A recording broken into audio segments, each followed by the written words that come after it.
Good afternoon, House District 60. Mark here on Labor Day, September 1st at 12:36. We just finished up the special session on transportation. It did pass as we thought it would with just a bare minimum of 36 votes. These 36 votes is required in the House for a taxing measure. I did vote no. Um, we'll link my floor speech here so you can listen to it. But let's start back out on Friday. So Friday is the day that we were supposed to organize for the special session. What that means is we'd come in, make sure quorum was present. In order to act, we would first read the bill or bills, and then they'd just be sent to committee. When we got here Friday, it became clear and obvious about 11 that there was not going to be 36 Democrats here. And all along, the governor had signaled that all 36 Democrats would be present. So we had 4 on the floor. That was one of them, but without 36 Democrats, there wasn't enough for a quorum to organize to first read the bill to send it to committee. There was an opportunity then, if we were going to bring in more than 4 Republicans, what might we get to it? And so those discussions started Friday afternoon, which the Democrats said that they would consider the considerations we brought forward. The considerations we brought forward was pretty pretty small, but actually impactful for Oregonians. One was to sunset the payroll tax that is in this bill, at the end of 2027. And we got that amendment. So the payroll tax increase will be sunsetted at the end of calendar year 2027. And I believe that took like $1.5 billion off the whole package. The other part was in Section 12 of the bill. It would allow Department of Administrative Services to adjust the taxing rate or the fuel tax to equalize the heavy duty trucks and the light duty vehicles. Because right now our truckers have been paying more for multiple years, up to like 30% more. So what this bill would have done was allow bureaucrats and Department of Administrative Service to increase revenue on one of the sources to equalize.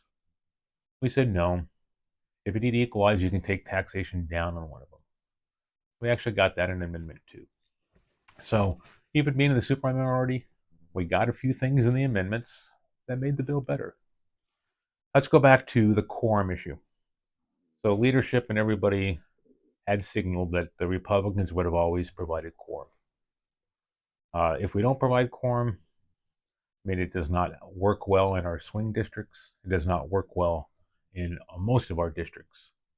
Is Most of you guys know me that if it's not a social or moral or ethical issue, it's a matter of opinion, and we got to move forward. But not providing quorum was never on the table at all. So at 8 o'clock on Friday night, we did provide quorum to organize, because once you organize, like I said earlier, the bill would be first read. Once the bill is first read, then it's assigned to committee. Then you can start crafting the amendments. So we had to first read, we had to organize to craft the amendments for the negotiation with the Democrats. So it took all day Saturday to craft those amendments for the Democrat Party to get together as caucus to see if they could support them, for the Republicans to continue to have discussions, and lo and behold, Sunday mid-morning, there was an agreement that we had moved forward with those two amendments. So they had the committee meeting at noon. I don't think it actually started until 1 o'clock on Sunday. Finished committee, passed out Amendment 17 and 18 of the base bill. We had a second reading last evening, got second read, and it was third read this morning on the House. So we had the debate on the House this morning, and we talked. I talked about a lot of frustration in our community, that this has garnered a lot of attention, and rightfully so. This is adding cost to Oregonians, but one of the core functions of state government should be providing safe, adequate, well-maintained roads. But this whole conversation was only 0.3% of the total budget we passed in 2025, this last session. So the budget that we passed, the biennial budget we passed, was 138 billion. The shortfall in ODOT is about 360, 370 million.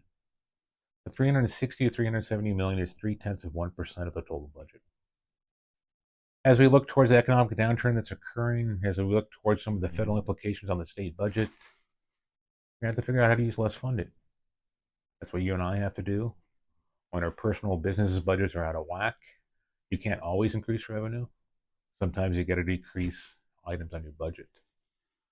So I spent a few minutes talking today that I am concerned about this institution, about our communities, about our state, how we're going to work through this. Because budget are priorities. We're going to have to focus on the core functions of state government. Not everything we're going to be all fun that we have in the past. Discussions are going to be tough. And the way we did this fiscal session doesn't work.